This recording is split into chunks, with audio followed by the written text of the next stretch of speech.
All right, everybody, welcome back for another deep dive with us.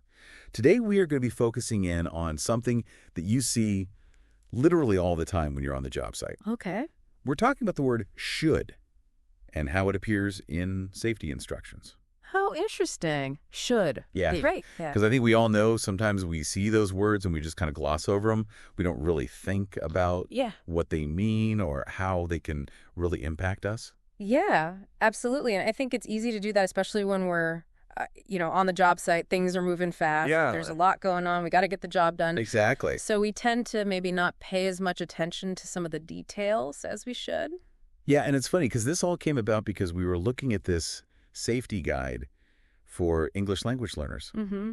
And it's all about how should is used in safety instructions. Oh, very cool. And it really got me thinking about how much this one little word can impact our safety. Absolutely. So let's dig in. All right, let's do it. One of the first things the guy talks about is the difference between should and must. Okay. Right. Yeah. And they use these great examples like you should wear gloves to protect your hands.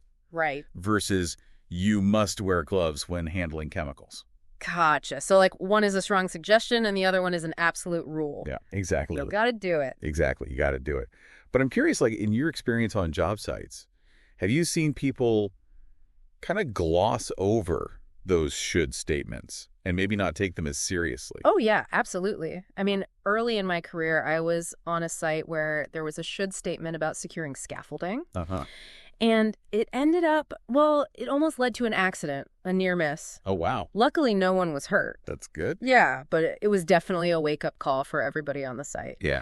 And, we investigated what happened, and it turned out the team that was putting up the scaffolding, they just thought that because it said should, that it wasn't mandatory. It wasn't like a hard and fast rule, and they were trying to save time. Yeah. So they ended up, skipping that step. And it almost had really bad consequences. Wow. So after that incident, they actually went back and changed the guidelines and they put must.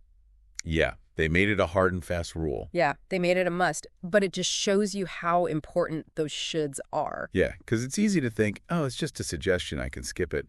But like you said, it can have real world consequences. Absolutely. Yeah. So it's not really just about the language. It's about like a mindset. Yeah. When you approach safety instructions.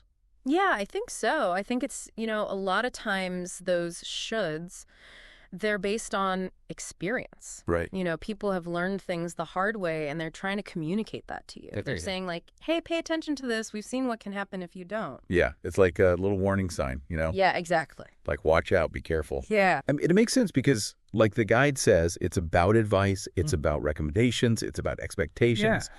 It's not just, telling you what to do. It's giving you the best practices for how to stay safe. Right. And like one of the examples they give is you should check your equipment before you use it. Yeah, which seems like a pretty basic one. Right.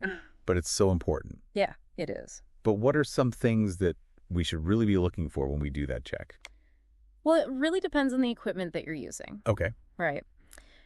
But there are some general things. I mean, the first thing is just a good visual inspection. Okay. Look it over carefully.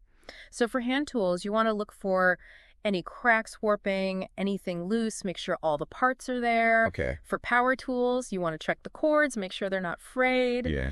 Make sure all the safety guards are in place and working properly. Makes sense. But I think beyond just the obvious stuff, you also need to understand like the specific risks that are associated with each tool. Oh, okay. So for example, a worn out drill bit might not seem like a big deal, but it could actually bind in the material when you're using it and cause the drill to kick back. Oh, wow.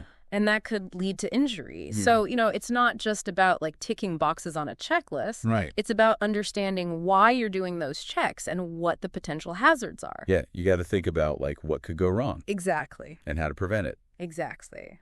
It's making me think about all those times when I've just like grabbed a tool and like started working. Yeah, I mean, we've all been there, right? Right. We're busy, we're in a hurry, we got to get the job done. Exactly. But I think the more we internalize these shoulds, the more we think about them, the more they become second nature to us. Yeah, it becomes like a habit. Yeah. To do things the right way. Exactly. Exactly. Now, speaking of understanding should statements, The guide suggests asking yourself some questions Okay. to make sure that you really get it. All right. So, here's one for you. What should you do if you see a hazard on a job site? Well, the most important thing is to report it Okay. immediately to Yeah. your supervisor, to the safety officer, whoever's in charge. Right. Don't just assume that somebody else has seen it or that they're going to take care of it. Take responsibility. Exactly. All right. Here's another one. Why should you wear steel-toed boots or safety boots on a job site?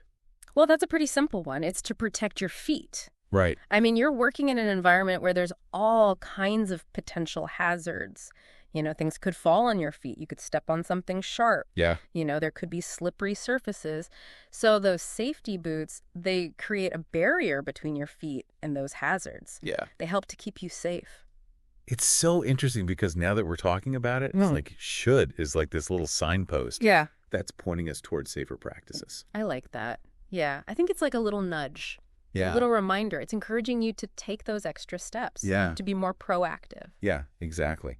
So to wrap up for everybody listening out there, next time you see that word should in a safety instruction, remember that it's not just a suggestion. It's more than that. It's more than that. It's based on experience. Yeah. And it's really there to help create a safer work environment for everybody. Exactly. And I think it's a good reminder that safety is a shared responsibility. Absolutely. We all have a part to play. Absolutely.